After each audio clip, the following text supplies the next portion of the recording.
como un secreto a voces, todos lo sabemos, pero no todos lo reconocemos. En nuestro país, el racismo es una realidad que se extiende de manera brutal. El racismo tiene, pues quizá, raíces históricas y culturales, pero es una realidad que tenemos que transformar. Lo mismo que la xenofobia, lo mismo que el clasismo.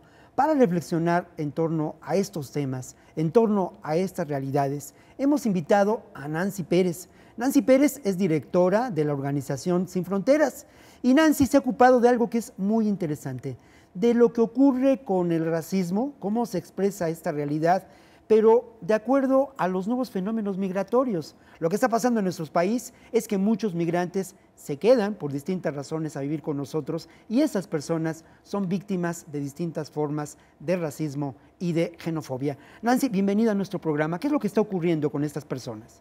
Gracias.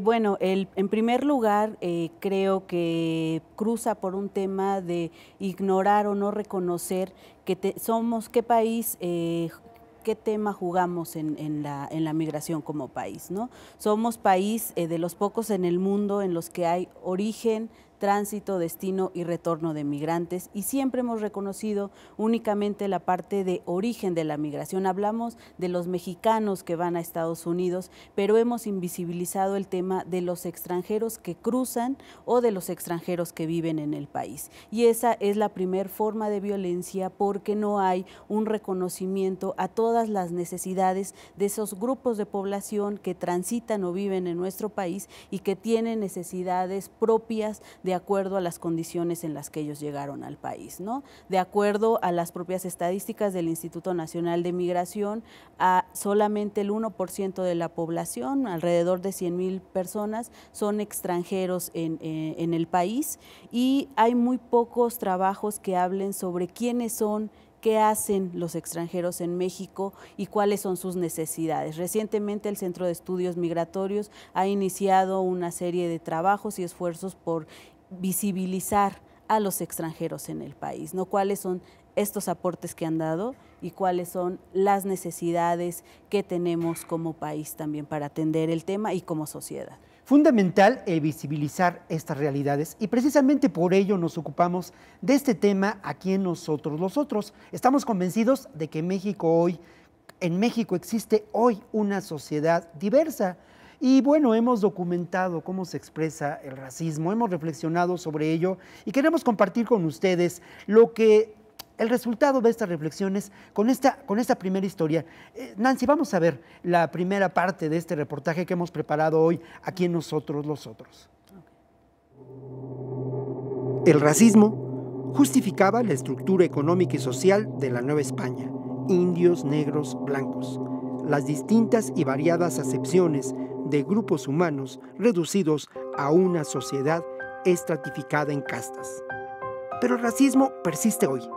La discriminación se constata en lo cotidiano en un país donde color de piel es destino. ¿Cuál muñeco es bonito? ¿Cuál muñeco es feo? ¿Cuál muñeco es malo? Ninguno. ¿Cuál muñeco es malo? Este. ¿Y por qué? Porque, bueno, este es moreno y este blanco. ¿Cuál muñeco es feo? ¿Por qué? Porque a mí no me gusta el color café. Podemos decir que México, al igual que muchos otros países de Latinoamérica, vivimos en una sociedad pigmentocrática, es decir, una sociedad en donde se jerarquiza a la población por el color de la piel. Y tiene mucho que ver bueno, con el color de la piel como racismo, pero también como su inclusión socialmente, ¿no? Que tiene que ver con el lugar que están ocupando en la sociedad. O sea, que discriminación y clase van un poquito como de la mano, ¿no? Y es claramente diferenciado en la pirámide social cómo una élite predominantemente blanca se ha mantenido desde la colonia hasta nuestros días, y población que ocupa la base de esta pirámide social es de tono de piel más oscura. Gonzalo Aguirre Beltrán, obligada referencia en cuanto al tema del racismo en la antropología mexicana, escribió en la Revista Mexicana de Sociología: el racismo, el darwinismo social, el colonialismo y otras formas de explotación capitalista contribuyeron a elaborar una ideología que sirvió como una explicación y justificación ideológica de la subyugación de grupos étnicos como los indígenas americanos. O sea, no es una discriminación legal. Tú no puedes entrar a tal lugar porque está prohibido, pero el hecho de que vean el fenotipo, tu fenotipo, te pueden permitir o no permitir entrar, digamos, a las discotecas que están de moda, a un restaurante y demás. Prestigio social, poder económico, racismo. La encuesta nacional sobre discriminación elaborada por el Consejo Nacional para Prevenir la Discriminación y el Instituto de Investigaciones Jurídicas de la UNAM apunta a un dato relevante. Más de 3 de cada 10 personas de nivel socioeconómico muy bajo han sentido que sus derechos no han sido respetados por su color de piel. Pero por primera vez se mide en México la discriminación sobre el color de la piel, lo que implicó ver no solo los rostros de los mexicanos, los tipos de rostros que existen, sino también los tonos de piel que existen. Sabíamos que en el mundo, y esto es información que nos dio el Instituto de Investigaciones Antropológicas, que tiene un enorme archivo, en el mundo existen 35 tonos distintos de piel, pero en México se concentran en algunos, y esto fue lo que fuimos a ver. Y la discriminación, siempre nos gusta vernos a los mexicanos como no somos racistas, somos igualitarios, este es un país diverso. Tenemos una idea muy buena de nosotros mismos, sin embargo, la realidad nos muestra lo contrario, porque el color de la piel, el primer lugar en donde empieza es en la casa. Nace un niño y empiezas a decir, bueno, este me salió más morenito, aquel está más blanquito, y allí se empieza a poner una etiqueta. El prieto, el negro. Los afrodescendientes se les ha invisibilizado desde el discurso nacionalista, desde un discurso que primeramente intentaba fundar un Estado, darle identidad a un país, como fue en el siglo XIX la creación de México, y posteriormente en la etapa revolucionaria, bueno, esto se exacerba mucho más, ¿no? Con esta idea del arquetipo perfecto de mestizo, todas estas obras sobre la mestizofilia, por ejemplo, de Andrés Molina Enríquez o Vasconcelos, ¿no? Que va a ser incluso secretario de Educación y que, bueno, tiene en su obra de La raza cósmica toda esta idea de lo que es el mestizo, pero jamás considera que dentro del mestizo mexicano existieron los afrodescendientes o existen los afrodescendientes. Vale concluir con otra reflexión de Gonzalo Aguirre Beltrán, quien apunta hechos fundamentales que desvirtúan al racismo. Las diferencias raciales no están significativamente relacionadas con variaciones en inteligencia o con cualesquiera otras capacidades socialmente trascendentes. La diversidad de logros entre las razas es resultado del ambiente social y no de la herencia, el clima o la topografía.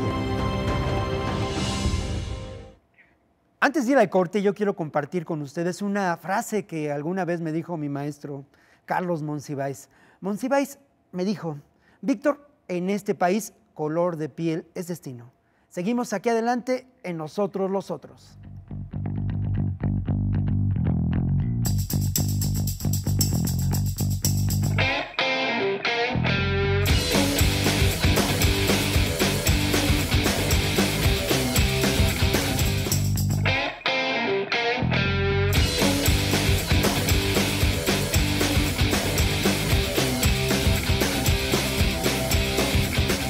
Nos acompaña Nancy Pérez de la Organización Social Sin Fronteras para reflexionar en torno a este tema. Nancy, ¿qué tanto se violan por parte de las autoridades los derechos de las personas migrantes en función de lo que podemos considerar la discriminación, el racismo?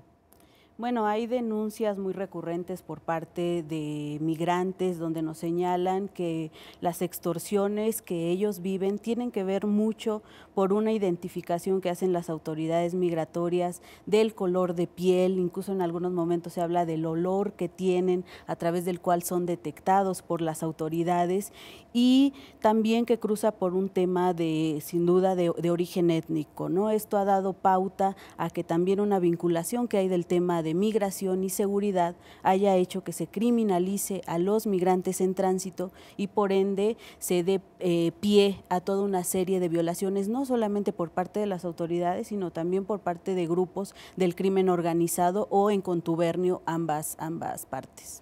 Los testimonios que vamos a escuchar ahora son realmente estremecedores y tienen que ver con esa realidad, con el ser extranjero en un país como un México en donde lamentablemente la práctica del racismo, la práctica de la xenofobia es una práctica que no aceptamos, pero que existe. Vamos a ver la segunda parte de la investigación que realizamos.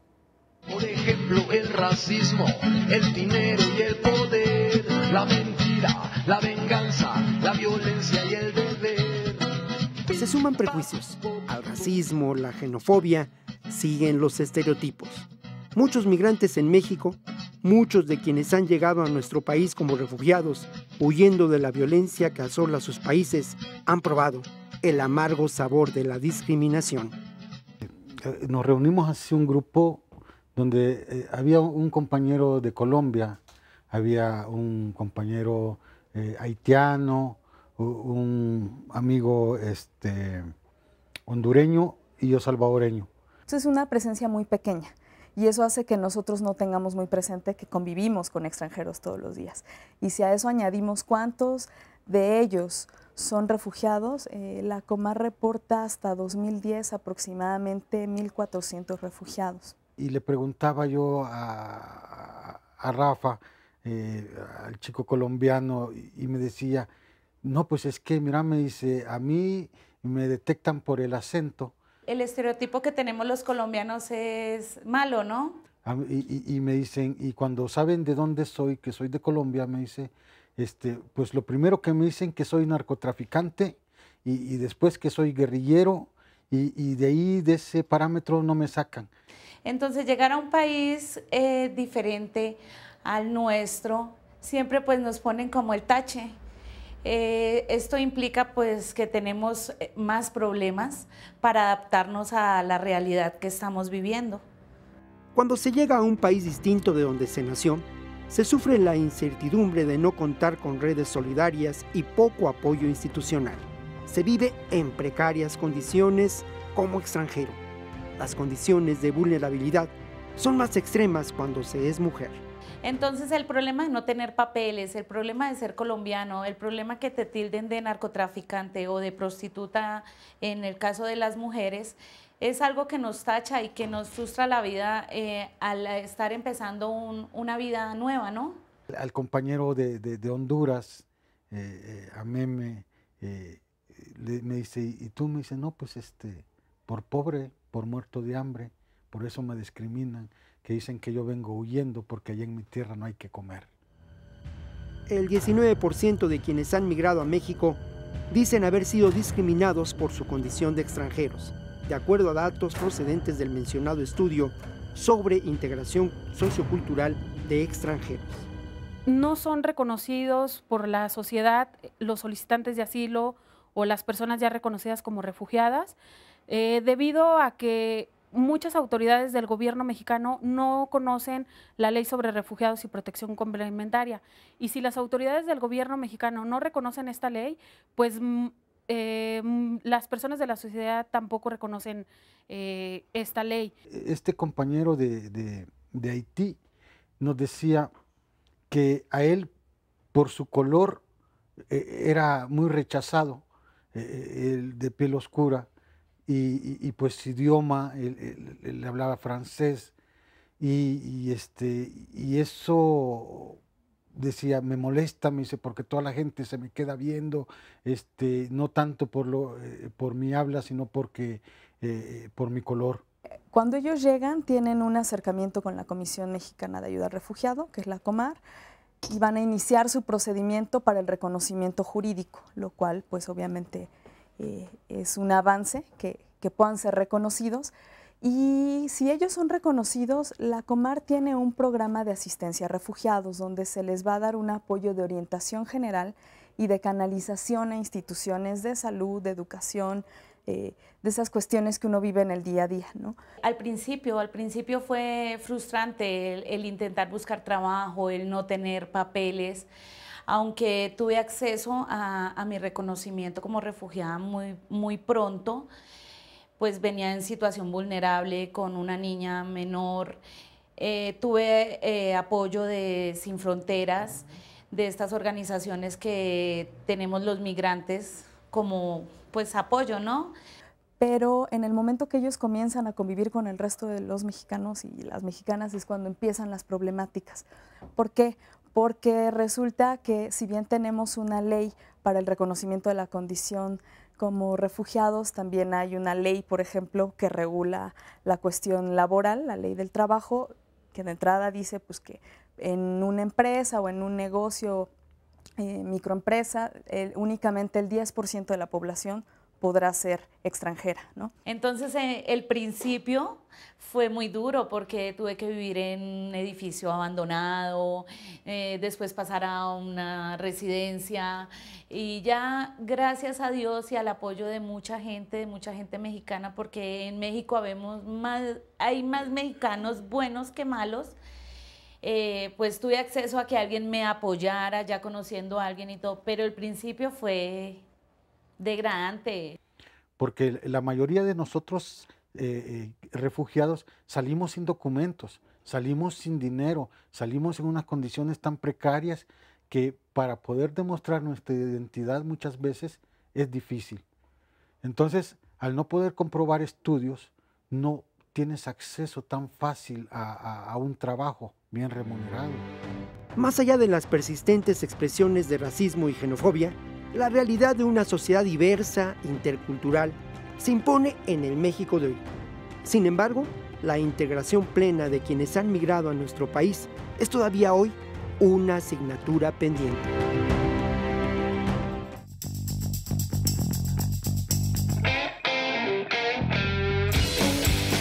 Hay una pregunta que es esencial, Nancy. ¿Cuáles son las necesidades de estas personas? ¿Qué es lo que necesitan?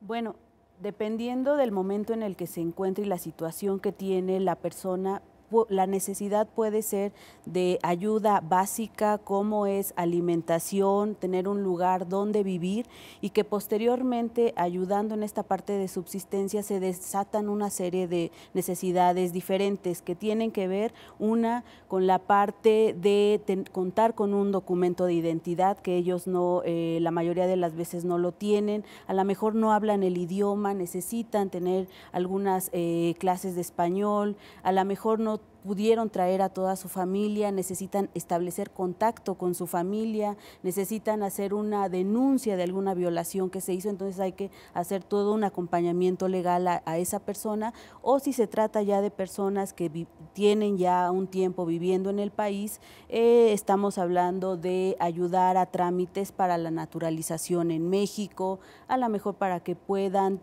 contar con documentos desde sus lugares de origen, actas, apostillas, es decir, el principal elemento que nos señalan los migrantes que requieren es contar con un documento de identidad. Sin un documento, ellos están invisibles y no son nadie en este país. Entonces sí requieren contar con un documento que señale quiénes son y de dónde vienen. Y este documento de identidad es fundamental para no ser invisibilizado, para no ser discriminado de manera institucional. Continuamos aquí en Nosotros los Otros.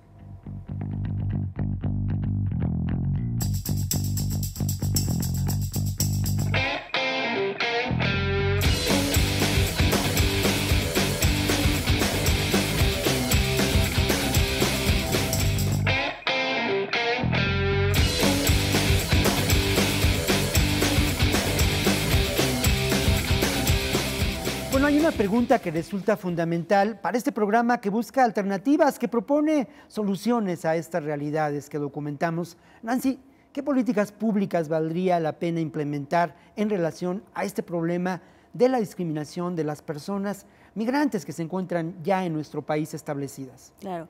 Bueno, en principio tenemos que buscar políticas mucho más integrales. Se queda corto verlo únicamente desde la óptica de seguridad nacional, dado que el fenómeno migratorio tiene que ver más con un origen, una causa social, económica, de falta de oportunidades, de desigualdades en los países de origen, y que requieren entonces una atención mucho más amplia, no solamente del país, sino también vista desde el nivel regional, para que realmente pueda atender y podamos caminar hacia la defensa y garantizar los derechos humanos de la población migrante. Pero otro de los temas también que se deben incluir en esta política migratoria es cómo trabajamos a la par con la sociedad mexicana y con las propias autoridades que implementan la política migratoria para cambiar este chip de racismo, xenofobia y discriminación hacia los extranjeros, ¿no? Este mito de nos vienen a robar los empleos, nos vienen a robar los recursos, hay que romperlos, ¿no? Porque antes de cualquier etiqueta que podamos tener como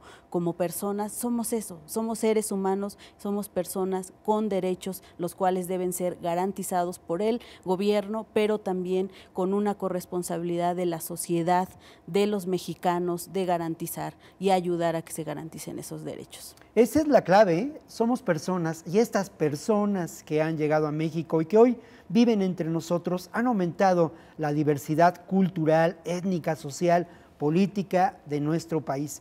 Y ahora vamos a esta parte de nuestro servicio social. Si usted es una persona migrante que ha sufrido distintas violaciones a sus derechos, no dude en buscar la alternativa, la solución con Sin Fronteras, esta organización social que trabaja por las personas migrantes en México. Y si usted es víctima de un evento de discriminación, no dude en llamar a CONAPRED. Ahí lo van a escuchar y usted puede llevar adelante una denuncia. Es fundamental denunciar estos hechos. Nancy, queremos agradecerte que nos hayas acompañado. Agradecemos también el trabajo de Sin Fronteras, que es un trabajo que se ha realizado a lo largo de muchos años. Nancy, y ahora te invitamos a que nos vayamos por la tercera puerta en la que caben todos los mexicanos y todos los mexicanos que hoy se han radicado aquí, que se han radicado aquí, todas estas personas que han llegado.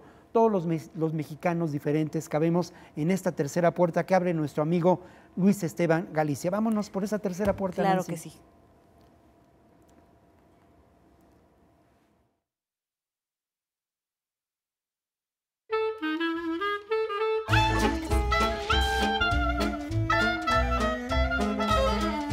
La neosociedad está dividida en clases y castas. La primera es la prole, que se distingue por ser la clase con mayor integrantes. Acostumbra a tener jornadas laborales de más de 16 horas al día con un salario denigrante. Su promedio educativo es menor al kindergarten. Son consumidores asiduos de piratería y en el eje central, y su dieta está basada en pura comida chatarra y grasa. Se les llama subversivos y acarreados.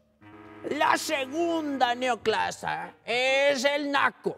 Estos tienen unos modales muy feos, siempre muy vulgares, y dicen cosas como a la mejor, Dios quiera, Dios mediante, y siempre expresiones verbales que terminan con ese, como dijiste, comiste y fuiste. Se les encuentra en todos los mercados y tianguis, y sobre todo ahí en los metros, y presentan mucha alergia al agua y al jabón.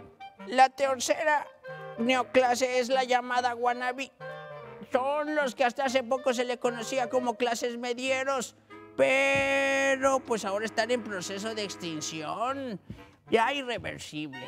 Amantes de los centros comerciales y viven siempre en la angustia de pagar las tarjetas de crédito a fin de mes por las hartas formas de consumo que tienen, y también que van correlacionadas a la alta basura con todos los productos que se compran.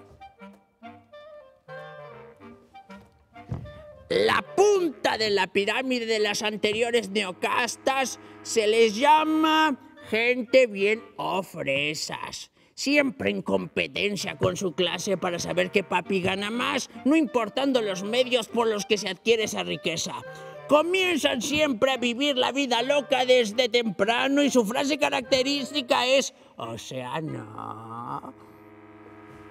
Ahora bien, Las mezclas entre estas neocastas son las siguientes.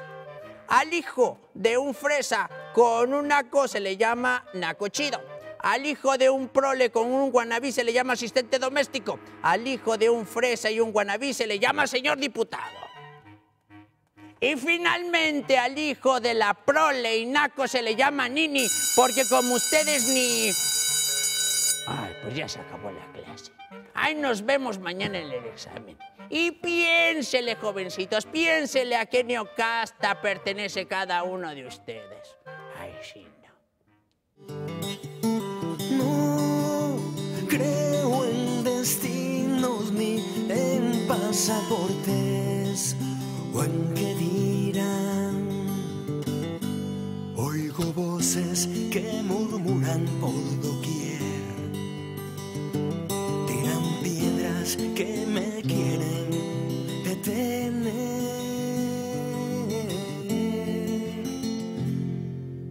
Vi un policía golpeando a quien pide para comer,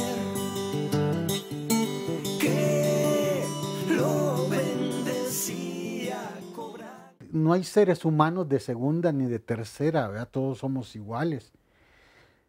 Desafortunadamente, aquí así se cataloga.